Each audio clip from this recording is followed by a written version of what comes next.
Warning, the following communications are not authorized. Please disable your signals and report to your local re-education center immediately. Failure to comply will result in immediate reprimand and capital punishment. We are live with Bruce Buffer in the UFC. Welcome, Eric. Welcome, Captain. Captain Hindsight from the commercials of the whatever company it is. And of course, it is Nick. What's your last name? It's Gionfriddo, but I go by right. Street Guido. Street Guido. Eric once went by the Street Guido, and when you guys met, you're like, only one of us can use that. So I guess the right one won out in the end. How's it going, everybody? Eric, how's the weather down there? You're always complaining it's too hot. It's still hot. How's my AC doing? Are you guys hearing my AC? Do I have to turn it off? I think the Apple equipment you're using silences it when you're talking, so we should be good. We should be G to G. The first story of the night is Chris Cuomo is indeed getting desperate. Andrew. Right. Chris Cuomo being the toughest guy in the world. Andrew Cuomo is getting desperate. He wants to go door to door, put them in cars and drive them and get that vaccine. This is a mission. This is a mission from the Patriots all across the nation. New York Governor Cuomo, Andrew Cuomo, is getting desperate to get COVID vaccinations in people, says Lisa. Weird way to spell that. Dad, what website is 100%effedup.com? Well, you know what's funny is that nobody else is reporting this, right? It went viral on social media, but there's no other websites talking about it. He just talked about being more aggressive with the unvaccinated who are becoming more of a target every day. So this is not unbiased. We'll go ahead and say that right now. This is not unbiased news source. Big government also now forcing VA employees to be vaccinated, becoming the first federal agency to require the frontline healthcare workers to be vaccinated. Governor Cuomo wants to knock on doors and convince people to get vaccinated. What's worse, he says this is a mission. We have to knock on these doors and we have to convince people, put them in cars and drive them and get that vaccine in their arm. That is the mission. So we're going, let's see, we can just pull up a tweet that he says here. Here we go. And we have to get in those communities and we have to knock on those doors and we have to convince people and put them in a car and drive them and get that vaccine in their arm. Eric, and he just said that is the mission. Eric, what is going to happen if people say no?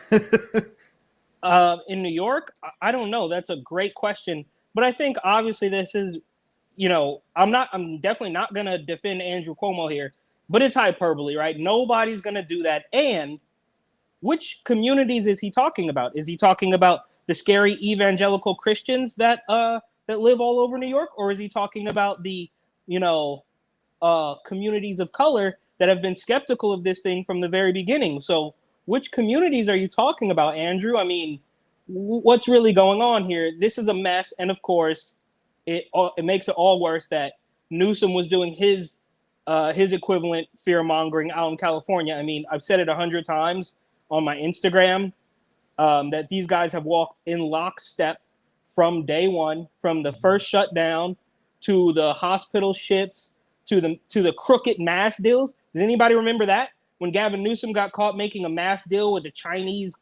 supplier, and Cuomo did something very similar, all flew under the radar. And then, and of course, Newsom did his French laundry thing while Cuomo switched to sexual harassment. I mean, I don't understand how these guys still have, well, of course they still have jobs because they're Democrats and this is all part of the game. But I wish I could go back and where I was like naive and I thought that this was all about getting rid of Trump. Obviously, it's much bigger than that. This is a new world order style takeover. And I yearn for the days that I thought it was just about getting rid of Trump. Nick, are you from New York as well? I'm from California. I was born and raised out here. Yeah, pretty much. We're all commies out here. But, I was born and raised in the Bay Area. I lived in San Francisco for probably, 5 years. So I moved down to LA and it's like you can't escape any of this stuff. It's one thing after another with regard to vaccines, or in California specifically, they passed, I think it was some law that it takes away all the exemptions from children. So I don't know what it is with regard to vaccines in California either, but it's just not a good situation in general sense. Well, I was just looking up the numbers here for the vaccination rates in New York State. Here we have it's lower than I thought. Percentage of the population that are 18 plus. So 75% of people over 18 have it. 62% overall. Completed completely 57%. So that's a lot of people to go. And Eric, you're going to be more familiar with these counties than I am. So the actual New York County, 1.6 million or 1.1 million and over 1 million completely. And Queens looks to be the highest, 1.5 million. So what is a typical what did they say it was herd immunity? It's like 77. Well, like a year ago, they were basically saying this website is very unstable. A year ago, they were saying at least 60, hopefully 70. Now there's basically, 60% everywhere. I'm sure Texas is at least approaching that. They were around half the last time I checked, like 2 months ago. Up here, we're like 75% in our province, and they still don't want to get rid of masks. And they just reinstated it in British Columbia in indoor masks. And of course, they're doing that everywhere else. But I want to know if 56% or 57% are completely vaccinated, how many resources, Eric, do they actually have to go and, assuming, what, we got 35 million in the state of New York at least? I don't know what the state population is. I know the city alone is like 8 million people. Well, just in 5 boroughs. Well, there you go. So if we have a little less than half and it's 3 million people, let's say, give or take, how are you going to have the resources to go to we'll even give them more benefit of the doubt of more people in the same home. How are you going to go to 1 million plus people's homes and drive them somewhere in any reasonable amount of time, whereas like where we don't have to be locked down for another 2 years? You know what I mean? Mm-hmm. Well, it's obviously it's all theater, right? It's been theater from the very beginning, from the testing, from the bogus testing facility. And obviously we can't trust the numbers that these people are putting out. I mean, it's been corrupted since the beginning, right? Like, remember when the CDC, what was her name? Osiris Barbeau, who used to be the health commissioner in New York, said that they were counting probable deaths from COVID. So they were fluffing the stats at the beginning. And then when the nursing home stuff started happening, they started covering up deaths. Mm-hmm. So they've been dishonest this entire time. And at the rate of sounding insensitive, I think that this vaccination push only solidifies all of their dishonesty. And it only works if you even buy into the virus to begin with. Like, well, this works against this variant and doesn't work against that variant and all of that. I don't buy any of it, to be honest with you. And I think, again, at the risk of making people angry, that even the nursing home stuff was way more sinister than they're making it out to be. They're saying, oh, an executive order did this, which is, yes, true. But I genuinely, me personally, I don't believe that the virus just spread like wildfire through a nursing home. I think they put these people on ventilators, and it was far more sinister so they could grab more power. And then when it started to backfire on them, they had to backtrack and cover up some of the stuff. So I don't think now is definitely not the time to trust any of this. And maybe, obviously, it triggers me a little bit more because I lived only a block or two away from the initial testing facility where I could see the dishonesty, where I could watch on the news them saying that that people were lined up outside the testing facility and walk 2 blocks away from my house and basically see tumbleweeds, rolling across the place, where it was, a full-on mall parking lot littered with traffic cones and no people getting tested. They even went as far to say, I saw a guy pull up on a motorcycle, on a scooter, I should say, and they told him he couldn't get a test on a scooter, like one of those little electric, like kind of Grand Theft Auto scooter things. They told him that he should get an Uber. Think about that, right? The thing is deadly. It's deadly. It's going to kill you. But we can't test you because you're on a scooter, so you should call an Uber. I mean, none of it made sense from the beginning.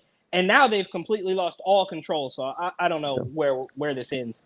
There's one thing I do want to say too about California. So I moved down to LA in 2018, and while I was here, obviously the homeless situation is something to be seen. Eric saw it himself when he came out to visit, but like it's on another level. So I'm here in 2018. This whole thing starts, and I start to think, if this is as deadly as they say it is, we're going to see a decimation of the homeless because they obviously do not take care of themselves. When I didn't see that, then I start thinking this thing is not as deadly as they're saying it is, because these people have like the worst health, and then other people are making excuses like, oh, their systems are fortified because they do all these drugs so they could just handle this disease kind of thing. It's like, no, there's no way that that's okay. Like that should be an indication that's going to kill them because their system is overloaded by drug abuse. So no. And then the second thing is I started paying attention. Obviously, I'm an aspiring journalist myself, much like everybody else in this panel right now. But I started paying attention to the nursing home numbers. So what I did for 3 weeks straight was I went through the LA public health list, and I only looked at residential care facilities because they were saying half of the death was happening there.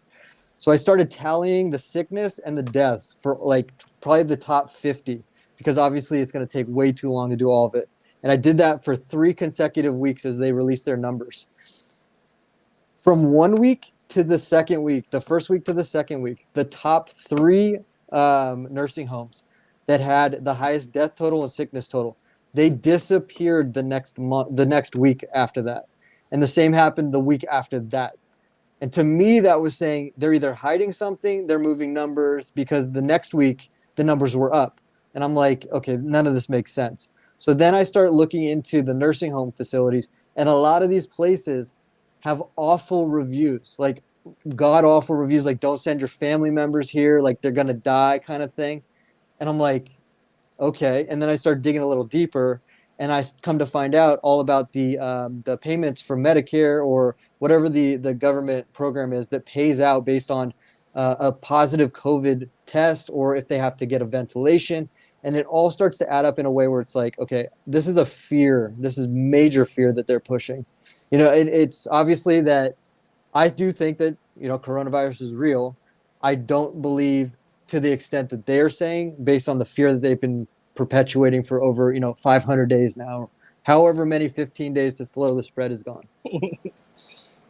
Well, I was looking, I found the actual numbers for just New York City, and it is 4.9 have 1 dose, so 59%. So 41% have any, which leaves, let's do some quick math here, 4 million, so about 3.4 million people is what we're looking at getting vaccinated.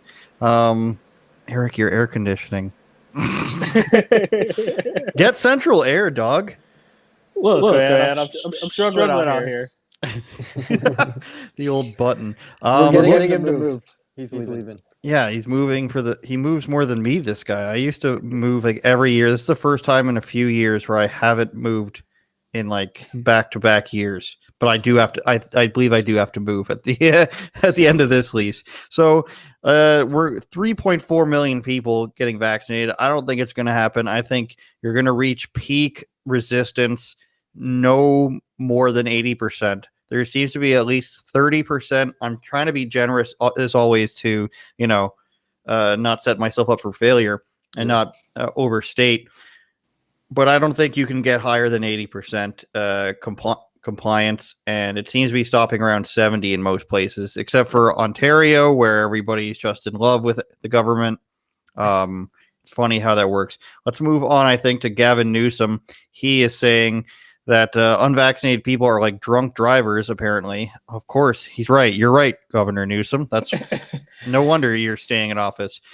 And this is from the Federalist. I like the Federalist. Right-leaning, of course, but pretty fair. California Governor Gavin Newsom said that those who choose not to get vaccinated against the 19 are like drunk drivers on CNN Monday. It is time, Governor, to bring back universal mask mandate regardless of vaccination status. Oh, my goodness. Look, we don't have to have the debate. Oh, okay. We don't even have to debate. The science is settled. Imagine how crazy you have to be to say we don't have to debate. Like, there's a few topics where you can say we don't have to debate. And the first one on top of my head is space is fake, and I would still watch a debate on that. He says, if we can just get everybody vaccinated that's not vaccinated, that's refusing to get vaccinated, that's living vaccine free and impacting the rest of us, it's like drunk drivers. So when you say that the other people are impacting you, then you're admitting that the vaccine, they're saying, YouTube, not me, they're saying that the vaccine doesn't potentially work if the other people are affecting you, which of course everybody sort of knew, but the media and the governments weren't willing to admit at the start. So now they're saying, because it doesn't work that well and at protecting you against unvaccinated people, we need everybody to do it. So we sort of like, and it's true, deaths are down, hospitalizations are down, but this is not what they told people. They did not tell people, and I guess we can show my face here.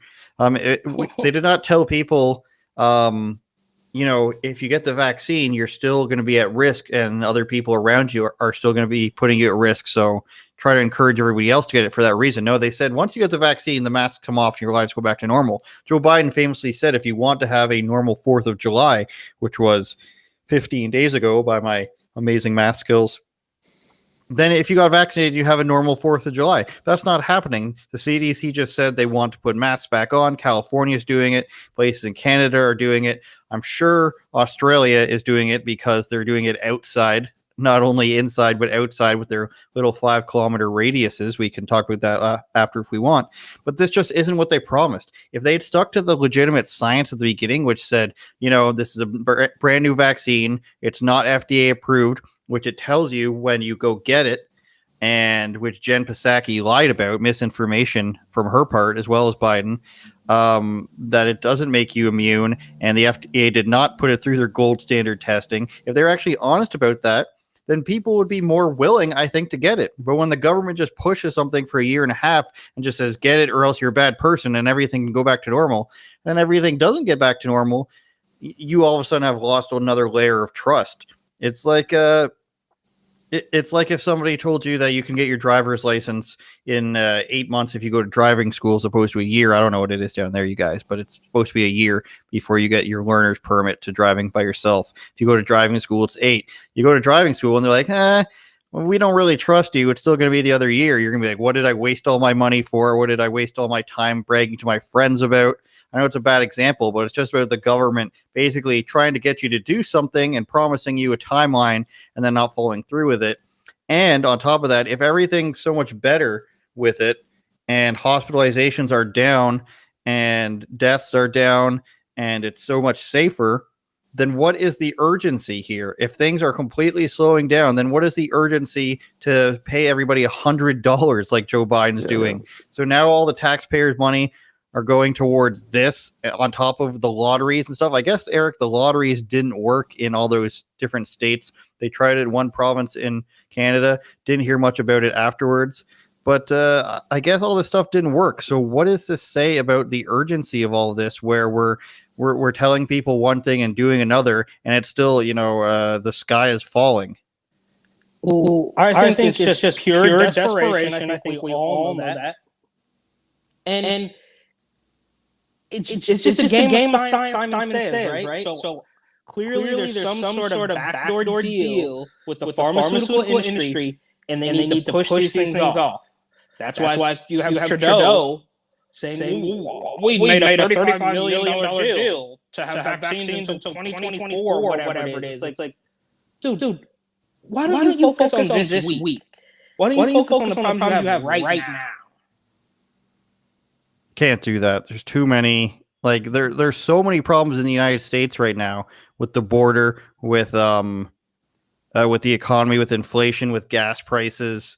What else can we go with? Just Biden the homelessness the Biden not pulling out of Afghanistan. Yeah, there's like 17 different policy things that if he was up for election would be under fire and be on the ballot. but this is the only thing we don't want to move on from. And the problem with that from a political standpoint, I think, is that if you don't move on from this at all, then everybody's going to start to notice that you can't even get to your own status that you said you're going to get to, and everybody's going to notice that they don't have any rights. Now, given there's a ton of people that are like, yes, give me a booster every 3 months, and yes, what's the meme? Govern me harder, daddy, is the meme of the person with all the needles in them. But that's got to be that's generously less than 20% of people. What do you think, Nick? Well, I think in a general sense, if the liability protection, like in a gun manufacturer, right, the left is pushing very hard for gun manufacturers to be liable for any wrongful deaths with regard to firearms. And I think that the same thing needs to be said for, medical interventions and medical treatments. So if you're going to take somebody and you're going to have to force them to take it, you cannot do that and then take away the liability issues from that vaccine manufacturer. It just doesn't make sense to me. And if they were to actually rescind that law or to fix it in a way where people felt protected, then I think that they'd be more willing to go out and take it. But I don't think until that happens that skeptical 30, 35, 40%, whatever it ends up being, just will not do it because of certain issues with these people that, J&J, they have a lawsuit for $2.1 billion they got to pay out on talcum powder. It just doesn't make sense. And can we just say, like, just kind of state the obvious, of course, that if they wanted to take this even half as serious as they say, then they wouldn't be letting people pour across the southern border, right? So I bet you could get a handful of, more skeptical people to get closer to thinking about maybe doing this. Now, I'm never going to do it. It doesn't matter. But if you say, hey, you know what? We're going to take care of the border problem, right? And then maybe they'd be like, okay, this makes a little bit more sense. But you can't threaten to shut down people's businesses again, tell them that they have to wear a mask again, and simultaneously let thousands, if not millions of people across the border. I mean, it's obvious, right? Like, we don't want to beat the dead horse. We don't want to constantly be talking about the hypocrisy, but it's just so glaring that it would take a moron to overlook that, right? I mean, it doesn't make sense. It just doesn't, and it hasn't for the longest time. Here's some stats about the border. Yahoo News, who is more likely to be in favor of Biden. We know, but that looks like it's from the Examiner. Yeah, it's weird how Yahoo and MSN do these things where it's like, we'll just take your news and say we did it, but then immediately you click on it and fooled me. Border authorities encountered 190,000 people legally crossing the border in June, the highest in 21 years. So I remember when Trump was saying that there was a huge problem at the border, it was around 111,000 per month, and that was a big record at the time. I did a video on it and compared it to the crisis Canada was going through, which was 10,000 in 1 month. And it was all from just one border. Approximately 190, well, let's see when this is from, July 16th. So this is less than 2 weeks old. Approximately 190,000 people attempted to cross the border illegally from Mexico to U.S. in June, the most seen in more than 21 years, Customs and Border Protection said Friday. The number of non-citizens encountered by law enforcement last month is the highest since Joe Biden took office and walked back a number of Trump admin policies that he kept numbers at less than half their present rate. So on top of that, I believe today the Biden administration said that they put out like a 5-pillar plan for stuff at the border. They've been helicoptering people to different cities, taking them on private planes to different parts of the United States. That is terrible. We have this theory in Canada, some of us, where it's like, if you if you really want to sneak into the country, which nobody sneaks into Canada, you come to the border at Quebec, New York. It's called Roxham Road. There's been tons of coverage on that. And you come to the border. They say, we're going to arrest you if you come across. You say, okay.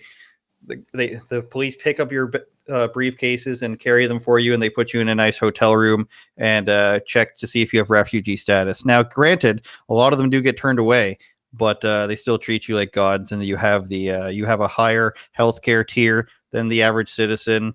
You have a place to live. You get a yearly salary, we'll call it, a bursary, depending on how big your family is. So That's just a comparison. 10,000 was like this huge crisis in 1 month for Canada, whereas 190,000. Technically, they're saying 188,829. And there was that video the other day where it's clearly guys, it's not from South America crossing, all like guys in their 20s and 30s, and they're and they're obviously from Christian countries in Africa because they're coming across. They're praising Jesus and everything, and a lot of them speak French, which tells you they're from somewhere in mid or West Africa, and it's just like people are flying over to come across the border and get in, and it's just crazy. And 190,000 in 1 month. Can you imagine that being your job? I want to find out how many people work as border agents. I have a question. If a Cuban flies to Mexico and then comes over the border, are they allowed in, or is that not allowed still? I have no idea. I believe the correct thing is you're supposed to risk your life crossing the ocean as opposed to you're also see that's that walk. Like, that's touchy stuff. See, you know, I'm once asking the wrong questions. Well, yeah, once you hit a level of sort of like logical thinking, you're going to get banned. Like that's what this whole thing has really been about, right? It's just a flex. It's just, I mean, they're telling like essentially 20, what they're saying is essentially what they're saying, and this goes back to 2016, 2015. When they told you that Trump was an agent of the Russians, so you should do what we say. That didn't work, and now they're saying you're going to die if you don't do what we say. So as of 2019, which is a little old, I would think that they maybe put more on there since then. 16,000 on the border, the south, 2,000 on our great Canadian American border, and then I don't know what coastal border sectors means. Maybe just literally border patrol works on some of the coastal cities or something. But let's just assume 17,000, and then the number was what do we say, 190,000? Who's got the math to figure that out? Anybody? I certainly don't. 190,000. Look at that. I can type like a banker. Divided by 17,000. That's 11 people per person. So if you guys ever had this game in elementary school, or grade school as you call it, called arachnophobia, where you stand in the middle. I think we talked about this, Eric. You stand in the middle and everybody tries to run past you, and if you touch them, they have to stay in place. You can imagine trying to stop 11 people running by you for their livelihood. Probably not going to be that easy. And those are the people we know of, right? Like there's people that get through undetected. Right? Like, yeah, exactly. I never understood the argument of why build a wall when you can just have more border agents and more technology. It doesn't make sense to me. It's like saying the prisons shouldn't have walls. As long as you have a giant field, then you should be okay. I'm sure there are some people that believe that, like AOC. Don't talk shit about AOC. Fortnite gamer who looks like a weirdo accused of sex attacks on children. This is brand new. Jesse O'Neill, Fox News. I might as well. New York Post is basically Fox. And I don't even mean that in a disrespectful way. It's basically the same narrative, though. A prominent middle-aged Fortnite player, of course, with a large online following, allegedly used his influence to rape children, report said. Raulinho de Oliveira Maciel, sounds Brazilian, was arrested Tuesday and charged with sex attacks on two children aged 10 to 14. Now, I read about this was going around earlier today because his picture, he looks like this. He looks like a mascot for pedophiles. And apparently he was courting younger gamers. So, like, he's good at Fortnite, which is obviously for children. I have to ask. Yes. Not that it matters, but we're talking about girls or boys. That is weird that you would ask that. We're going to have to strike that from the record. I don't know. You can't name children. Or you can't give identity to underage people. Eric from Cuba or something? Anyways, he's courting younger gamers who obviously are like, whoa, this guy's really good at this game, even though he's 30 something. And I guess I'd play video games for a living if I could. Who am I kidding? But so he's just like, come and I'll teach you how to be better at the game. I guess. And for some reason, their parents were like, this guy with blue hair and a dyed pink beard seems all right to me, holding this unicorn and some sort of Fortnite award in his hand. There's nothing seems wrong with that. He's got a YouTube channel. Turns out he's a sex offender. Are we surprised? I don't even know where we're supposed to go to talk about this, Nick. I'm at a loss for this one too. It just always, I don't know. It's always the people you're like, that guy looks like a sex offender, and yep, that's probably true. But yeah, it's like he's trying to, like those people that you see on YouTube or TikTok or whatever, and it's like you think it's almost satire, right? Like we've come full circle to the point where we can't tell satire or parody from the real thing. That's what this kind of reminds me of. It's like that's like a Saturday Night Live sketch. You know what I mean? It's so on the nose. It's insane. And I think it's also weird that this story is breaking as the tweet of that other weird lady went viral about how I'm sure you guys saw it. I think Andrew, you sent it to me about how she said that there should be some sort of entry-level porn. Yeah, right. And then Let's see if I can find that. She got mad that people screenshot the tweet. She was like, "Well, why don't you just let it die?" It's like, lady, my thing with this is that you get an entry-level job for a promotion, so you're going to go to the next level at some point. So what is she doing? She's basically just grooming the preteens into a situation where they're then going to gobble up this hardcore stuff. This is. I'll show. I found it. This is super creepy, and I guess we're on a creepy tangent right now. Someone needs to create. I don't know if it'll set off the censors, but someone needs to create porn for children. Hear me out. First of all, stop at hear me out. What everybody should do. This is a verified person too. Young teens are already watching porn, but they're finding hardcore aggressive videos. How do you know what young teens are finding? How? Did you survey them? Would they tell you the truth if they did? No. What's wrong with you, Flora Gill? They're finding H-core, aggro, I'm using short forms to try to make light of it, videos that give a terrible view of sex. They need entry-level porn, !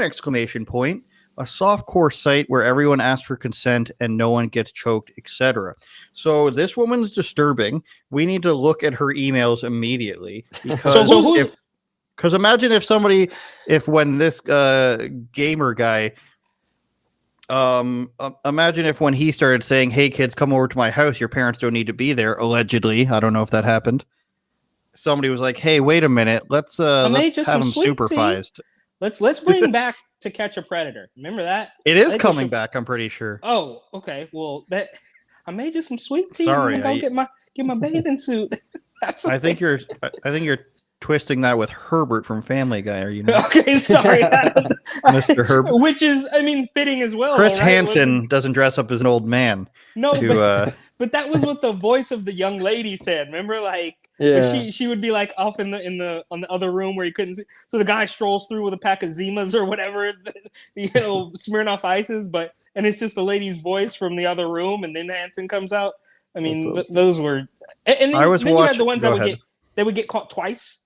Guys that would get caught 2 and 3 times. Like, we need to bring that back. I don't know how these people are getting away with it. This Brazilian guy is just beyond the pale, and the fact that this lady is now angry that people took issue with her tweet and think that it shouldn't be screened. Like, what planet is she on that she's angry that people documented her horrendous comment and it spread like wildfire? Like, was she drunk? Was she on drugs? Like, what was she thinking? Like, was it edgy? What state of mind was she in where she thought that this would go over well, even on the left, right? I mean, don't screenshot it, just archive it. That's the 2021 thing to do. Archive.is, everybody.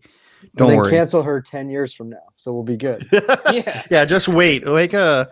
Make a time capsule like you used to do in grade 5. Get your Bush CDs in there, along with what's a show from 1995? The dinosaurs. Alf. Oh, the dinosaurs. Alf. Eric, are you familiar with Alf saying the N-word? Is that true? Do you do that? Oh, I'm pretty sure he did. Should we even play it on this podcast? No.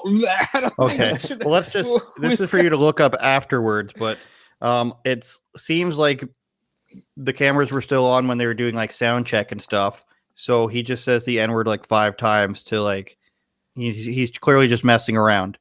I think I do vaguely remember that story, but whatever. I didn't even remember Alf existed until just right now. What a mistake your life is. All right, let's get to this guy crying. True or false? People with power help coordinate the attacks. And some wearing MAGA hats and shirts that said Trump 2020. I told them to just leave the Capitol. And in response, they yelled, "No, man, this is our house. President Trump invited us here." Oh, I didn't see that part. Are they not going to show the part many known of what he says?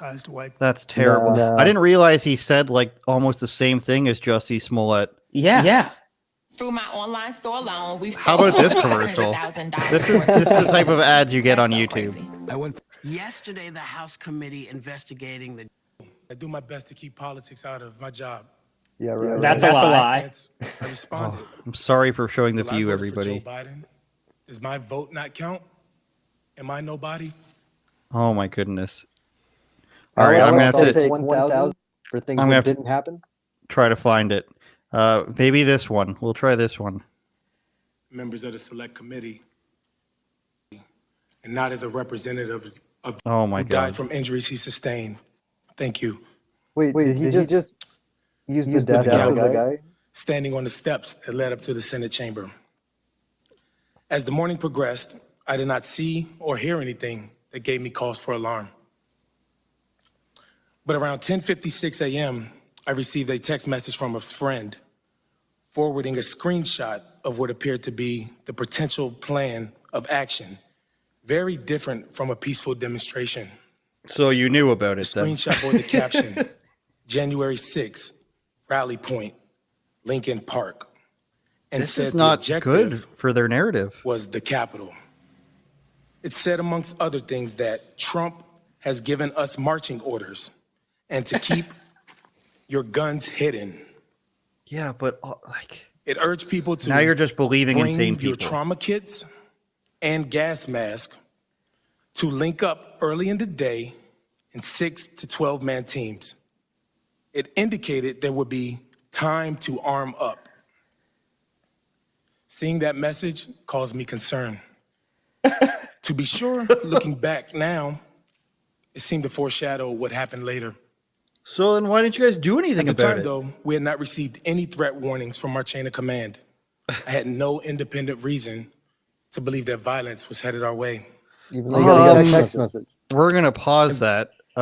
You've seen a screenshot of somebody planning to do a bunch of stuff, and you have no reason for there to be any expectation of violence. First of all this stuff doesn't matter because nobody shot any of the Capitol Police, to my knowledge. I'm not even going to say that because I don't know for sure. Nobody was killed besides the Ashley lady. Is that not what it is, Eric? That is correct.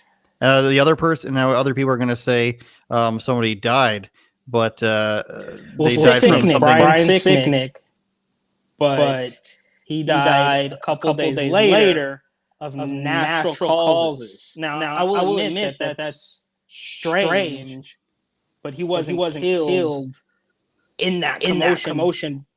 They're lying to you.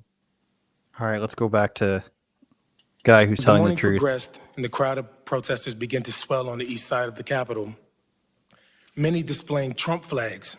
Here we go. The crowd was chanting slogans like, "Stop the steal," and "We want Trump." But the demonstration was still being conducted in a peaceful manner. Oh my God.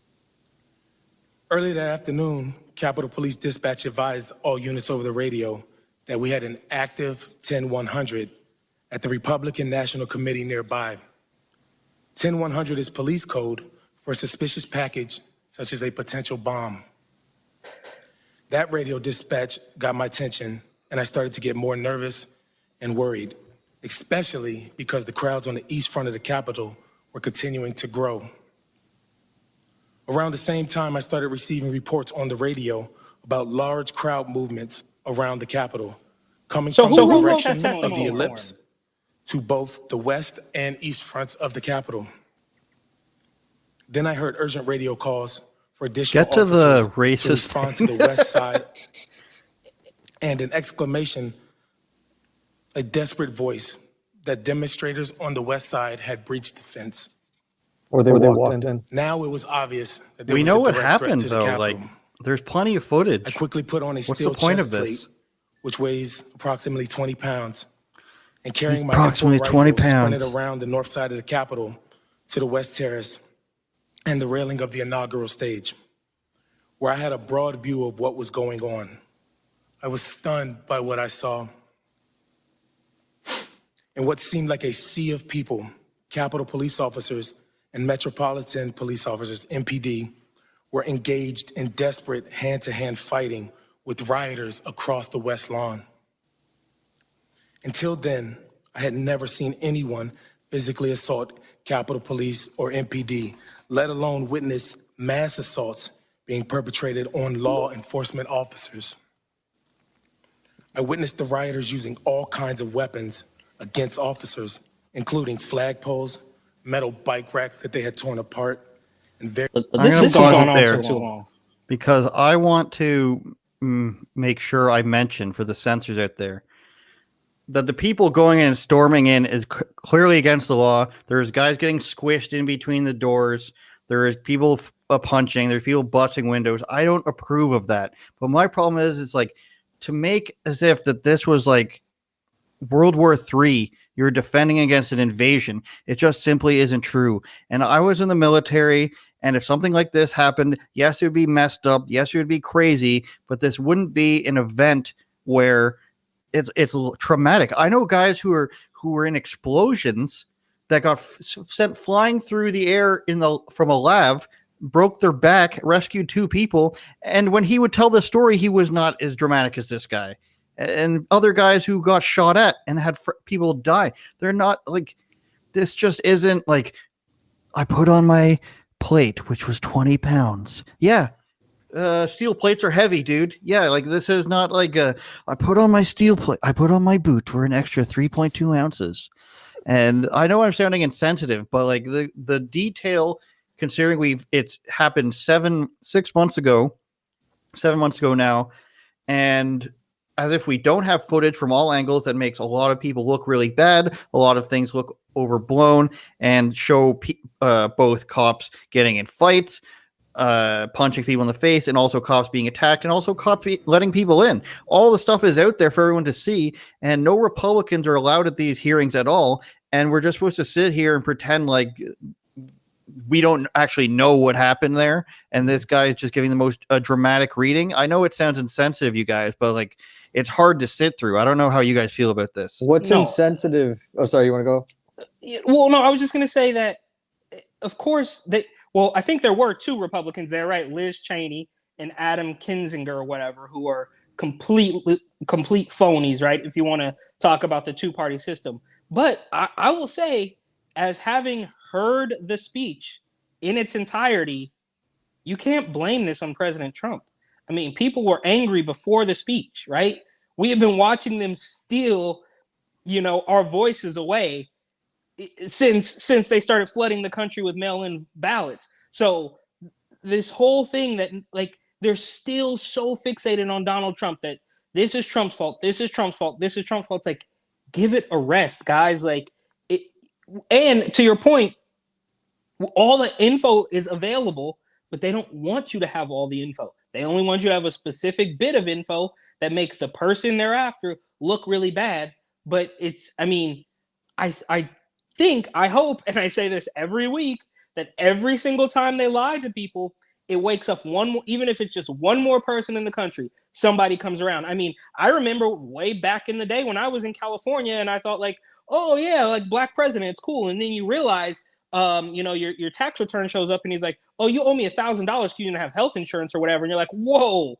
So it has to happen, like slowly but surely, whether it's Michael Rappaport now figuring out about the jab, it has to happen slowly but surely. And every time they keep lying to people, it should make a little bit of a difference. You know what I mean?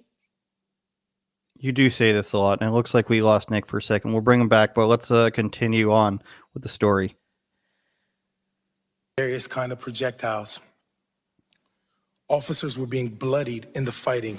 Many were screaming, and many were blinded and coughing from chemical irritants being sprayed in their faces. I gave decontamination aid to as many officers as I could, flushing their eyes with water to dilute the chemical irritants. Is that what Soon it does? thereafter, I heard.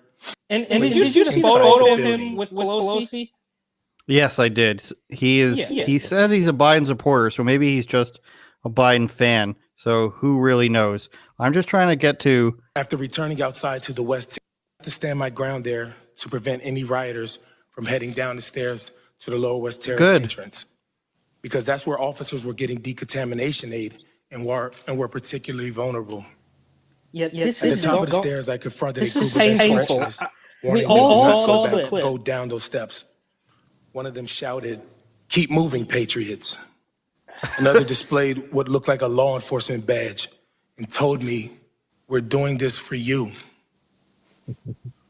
One of the invaders approached me like he was going to try to get past me and head down the stairs. I hit him, knocking him down. The invaders. After getting relieved by other officers in the crypt, I took off running upstairs towards the speaker's lobby and helped a plainclothes officer who was getting hassled by insurrectionists. Okay. You know what? Cut it, dude. Body armor. This is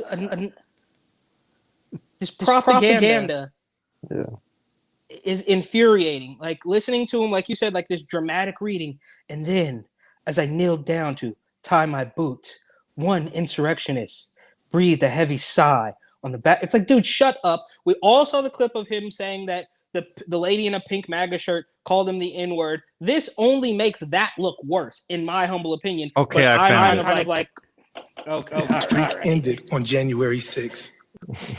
Yet another black officer later told me he had been confronted by insurrectionists in the Capitol who told him, "Put your gun down and we'll show you what kind of nigga you really are." To be candid, the rest of the afternoon is a blur. Oh, did I miss it? Another black officer later, he had no one. There we go. Then the crowd, one woman in a pink MAGA shirt yelled, "You hear that, guys? This nigger voted for Joe Biden." Then the crowd, perhaps around 20 people, joined in screaming, "Boo, fucking nigger." No one had ever called me a nigger while wearing the uniform of a Capitol Police officer. This is just okay. So it's let's do narrative that. building. Let's say again that we don't support people rioting. You can see the people who are in there. Stupid of them to do it. I don't think any of us supports punching cops. I don't support the cops punching the people who weren't doing anything either.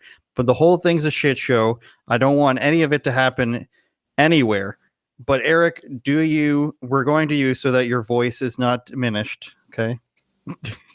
I was listening to a good story on Rogan today about something like that. I'll get to that later. But so Eric, do you think he's telling the truth? Absolutely not. And I just want to say, and I think this point has been made a couple times over, but just so you know that I know, we've been hearing this line about systemic racism and institutional racism and environmental racism and all types of racism that the system has put onto black people. So A, how did he get this job as a Capitol Police officer? And B, how come nobody had ever referred to him in a derogatory manner until that day? It's all made up. It's all a lie. And to be honest with you, here I had only heard the hot take about him dropping the N-bomb, but watching a little bit more of that clip is incredibly triggering because the propaganda, I've already been so overloaded with virus propaganda. Hearing this is just triggering to the max, especially considering I may or may not have been in the vicinity of what happened on a day in January. So it's just all so fake. It's all so fake. Like they want to play. Look, I'm going to wrap it up with this. I was in the Capitol in that month, and I was working with a young black woman who was, working with me as a camera person, and we could see with our own two eyes, just as we could see with our own two eyes, that the testing facility out in Brooklyn was fake. So it's infuriating to watch people lie when you actually know the truth. It's one thing to be out in California and have no idea. Like, my mom would probably sit on the TV and watch this and be like, oh, poor guy. But I saw it, and it's infuriating listening to these people lie and cry and propagandize it just for power. Yeah. Do you want to talk about this? Okay, go ahead. I just want to add 3 things. So, 1, I think he's only saying that to get it into public record, because obviously they have somebody there taking all the notes, and he wants to paint one side as a certain way. And if he gets those into a public record, then obviously in perpetuity in history, that will always be the case about Trump supporters or whoever was there that day. The other thing is, you can clearly see a lot of this stuff, it goes across issues. It's not just this one, but like the Jussie Smollett, they came out and they prepared speeches and all this stuff. What was the other things? The Kavanaugh thing. When all that started coming out, prepared speeches, narrative building. It's just like one narrative building after another. And on top of that, I think that when they compare this event to 9/11 or anything else, you're diminishing the death of like thousands of people that wasn't even close to happening that day. If anybody died, if thousands of people died, it was going to be Trump supporters who the left would end up celebrating, let's be honest.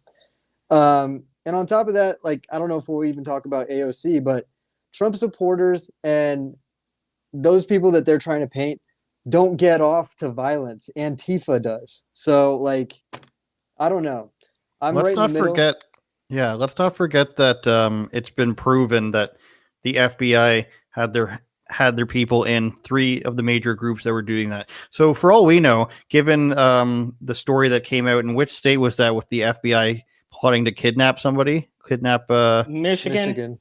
Yeah, so that 12 of 18 of the people in that gang to kidnap a politician were FBI agents. We know that at least 6 FBI agents were working in the head of 3 different organizations, the 3 Percenters, the Proud Boys, and I don't remember who the other one is. Maybe you do, Eric, but they were instrumental in that too. And it makes sense. Like all this stuff makes sense. Like he heard the people talking about that they were going to arm up and storm the Capitol, and did he not share this intelligence with anybody? So I don't know. Like on one hand, you've got terrible things that happen, but one death, thank God. But on the other hand, the government agencies seem to be involved in it. And then between all this, you got the Capitol Police who are just like, if we know about this stuff, how come we're not preparing for it? But also, let's get beat up and beat them up. And now we've got all these. To me, the Capitol Police seem like they weren't in the know at all. And if anybody was letting them in, it might have been allegedly, rumor has it, on the third internet, not the real internet, that they were the ones letting them in. So the other thing is not just the insurrection, but remember when all of those protesters went to the White House, they set on the Secret Service thing on fire, like the tower, and the church. They were ready to take over the White House, and nobody said a thing about it until this happened. And now, like, nobody's even talking about that. I don't know. We're living in a crazy, crazy world. Yeah, Eric, do you want to talk about this guy or do you want to jump to this article about the transgender athlete? You choose your own destiny. I just want to say shout out to Danny. I might be able to get a little bit more information from him. So maybe we'll save that to next week and let's go to Yes. So TatumReport.com, with a mysterious award-winning writer named Eric Butler, says Rebecca Quinn is a midfielder for the Canadian soccer team and identifies as non-binary, using they/them pronouns. And NBC reports she is the first transgender athlete to compete in this year's Olympics. So competed before the weightlifter, I guess, is under the radar. So, and we'll find out right here. Quinn was born a girl, but since she does not identify as such, is now considered transgender. So the reason why this didn't get wall-to-wall news coverage across the entire world for being the first transgender athlete in the Olympics is because this is just, correct me if I'm wrong anywhere, or are we going to know the details in the rest of this article? Why did it get wall-to-wall coverage? No, the reason is because she was born a woman and she got surgery to become non-binary. Do you know what age? Well, she just came out as transgender last year. Mm. And she competed in the 2016 Olympics as a woman for the same team. So, first of all, bless us, Canada.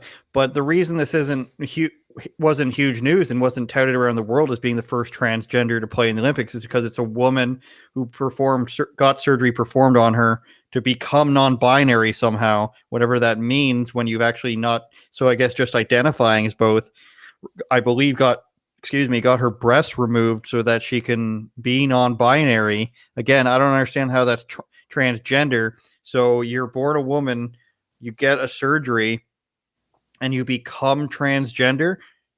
But if you become transgender, that means you're changing genders. Non-binary is not a gender.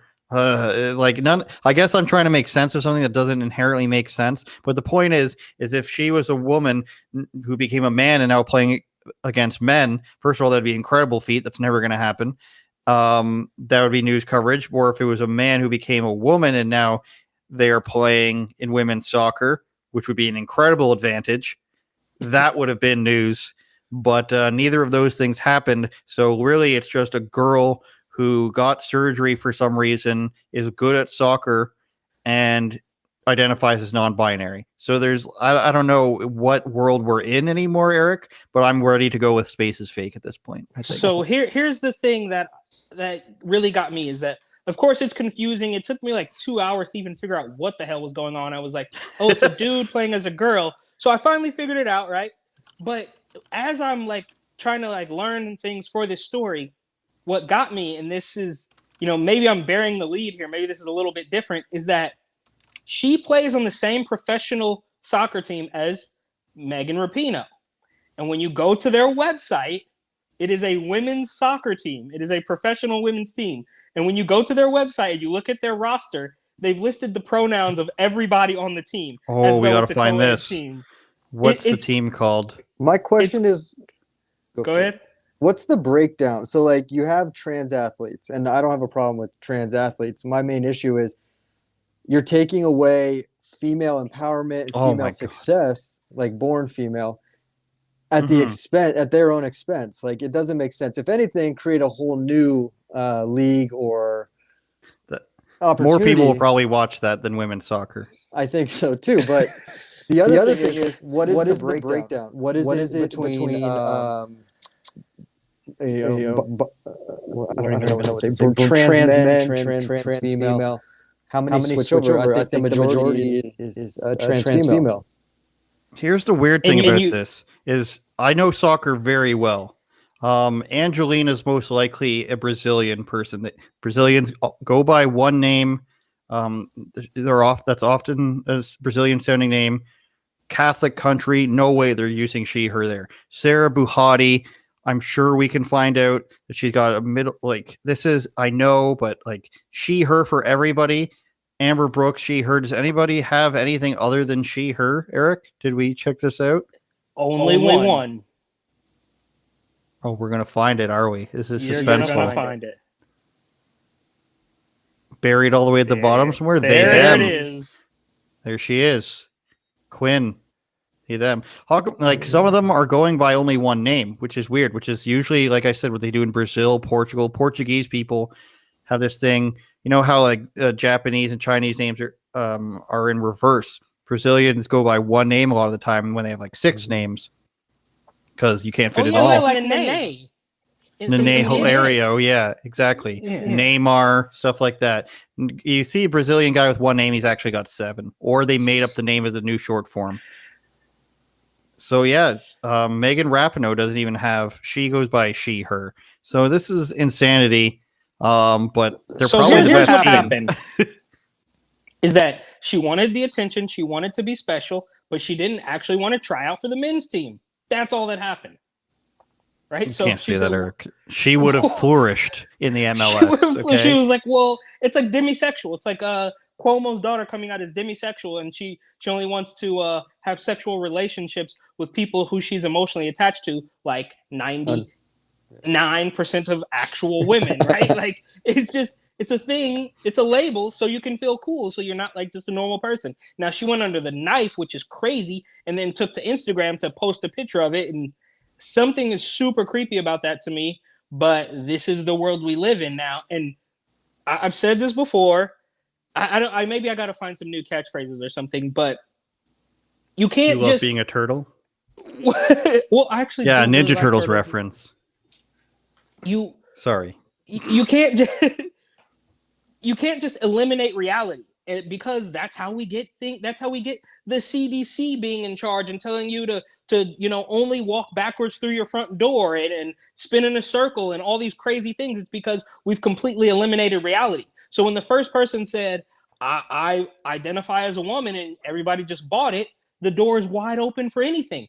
Now, why it does not work for me to just identify as 7 feet tall and go to the NBA still eludes me, right? I mean, I could be a woman, but I can't go to the NBA. I can't identify as healthy. But if I want to, grow my hair out and identify as a woman, it's all good. I mean, why does it only work for that one thing? What else does it work for? Let me know. Can we do a video where you try out for a women's basketball team? I look, I'm not gonna lie. You would cause waves in South Dakota because they probably never experienced something like that. It'd be embarrassing if you got packed. Dude, I would get... Look, I actually have been playing a lot of basketball here in South Dakota, mostly because I don't really have any friends. So... No, but I realized I haven't played basketball since high school. Well, okay, since college, like intramurals or whatever, which is still a long time ago. I'm getting old. But dude, basketball is hard. Like shooting a 3-pointer, like I could shoot a jump shot, a free throw, whatever, but like there's something about, like, they've strategically calculated that line to where it gets exponentially harder once you get behind that 3-point line. Like, you step they inside, figured that out in like 1986. They figured it. I think it was like 78 or something. But basketball. Wow, hard, nice knowledge. College they didn't do it until later, because when Michael Jordan was in college, he was not. They did not have 3-point lines. Yeah, exactly. It's tough, but I just don't know why more women, or what am I talking about? Obviously, I know why more women are not transitioning to men and trying out for men's sports. And we're going to beat the dead horse because I'm going to stick by reality. That's just me personally. I'm not doing the transgender thing. It's not going to happen. Even having grown up in San Francisco, bro, when I was in college, which, I'm old, but I'm not that old. There was drag queens and cross-dressers and gay guys in San Francisco, but even those people didn't think they were women. And that wasn't that long ago. This only hit in like 2013, 2014, where they're like, this is the way it's going to be. And I'm like, whoa, chill, bro. So we have got a mess. And if that didn't happen, I stand by the idea that we wouldn't have the virus if we didn't have people believing that magically men could change into women. The reality is gone. Yeah. Well, somebody said it says Quinn was born a girl that competed as a transgender girl. So yeah, we were discussing that they got a surgery to, I guess, remove their breasts, and now they're identifying as non-binary, which I guess is transitioning from a woman to non-binary. Yeah, a Ken doll. You can't say that, Eric. Sorry, not for any other reason. Not for any other reason other than my own. The black guys are on it, not us white guys. That's true. BLM, baby. All right, let's pay some bills before we leave. My show tonight is with Styx, Hex, and Hammer 666. People, like, when we tweeted this out this afternoon, people were like, oh, he's a Satanist. And he used to be, but he's a very nice guy. The reason it's called Deconstructing Bias is because he's gone from a Christian to a Satanist to an atheist to a nothingist. And he just decided he wants to learn about all world religions. He's a very interesting guy. He wears shirts. He wears shirts now. I asked him why he started wearing shirts. He answers that. You'll have to watch the whole thing to find out. And we also talk about his book, Debunking Critical Race Theory. And it went to #1, if nobody realized, #1 new release. And the reason I think his books are successful is because he purposely keeps them short and he prices them really low. Like, I think this book is $6 Canadian or something like that, or $8 Canadian. So yes, exactly. And he's just, and I'm like, why did you write this book? And he said, I thought that people would want something quick to read where they can debunk critical race theory. And then where he got the sources from is he actually took a Fox article and where they promote critical race theory over 5 pillars, and then he debunks all of them, which of course is mostly Marxism, even though they don't want you to. And we also talk about his beef with Anomaly, which was really fun to hear about because I speak to them both. Well, I speak to Tarl now, but I like them both, and it was very entertaining, even if they were just arguing. Eric's book, New York City 20 Gotham Unglued 2020. Not $6. Not $6. Kindle is, if you want to go that route, the digital, and on Amazon, of course. It's flying off the shelves. It's behind me. We expect him to be showing it. And Nick, do we have anything other than your Instagram that we want to point towards? Go to your link tree, the segregation-free list. What's that? What I've recently started doing is accumulating a list of people and establishments across the country that are okay with the whole mandated vaccines or being, restricted to human rights out in California, as well across the country. Sorry. Pretty interesting idea. I used to work for Rio, so I kind of understood the system ahead of time, and just wanted to see if I could put together a list that was going to make sense for a lot of people, so they could avoid spending their money at certain places that are going to be restrictive. So I've started putting this together a couple of days ago. I think it could be useful for some people that just don't want to go to these places anymore. Obviously, these places don't necessarily want them. So, if this is the way the world's going, we got to provide people with the ability to spend their money effectively. So, yeah, especially in California, where I'm guessing a lot of conservatives that are outside of, the super rich areas don't feel like they have a lot of places to turn and a lot of places to go. So it's probably good to put something together where they can be like, hey, there are other people who believe in freedom myself. And I just want to say too, it's like, you don't even, at this point, I'm not traditionally conservative. That's why I try to say, I honestly kind of try to say just common sense, because I will admit, my views have, as I got older and started paying taxes, become a little bit more conservative, but I didn't grow up in a conservative home. And, I just got my first gun, when I moved to South Dakota. So it's not even about conservative. It's just literally about a little bit of common sense. Yeah. I'm right in the middle too. So it's the same thing. It's I don't like parties. I like people, and I'll always vote for people over parties. So that's one thing that I've always stuck true to for the last, I think I've been voting since 2008. So after the first election, I realized politics was a sham, and that over the course of the next, 13 years, things have gotten out of control. So, well, that's one of the things I talked about with Styx, is how his viewpoints have changed. He's been on YouTube for I think 12 years, it turns out, even longer if you want to count his cat videos, he said.